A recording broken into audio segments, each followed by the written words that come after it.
Hi guys, welcome back on Tech Aid. We are providing you practical solutions to your problems, whether it's a simple hack or a step-by-step guide. We have got you covered. In this video, I will gonna show you that how to change your region on App Store. First of all, you can open the App Store icon already open, so you can just simply tap on the profile icon at the top left corner of the screen. And here you can now tap on the name, and after tapping on name, the page is loading. And after loading, you can just simply tap on the country or region, and after tapping on this, the page is loading. And after the loading, you can just simply tap on change country or region, and it is a way you can change country on App Store.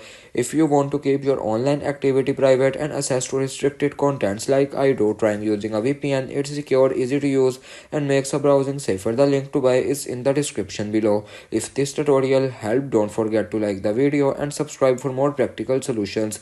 Got questions or need extra help, drop a comment below and we will be happy to assist. See you in the next one. Thanks for watching.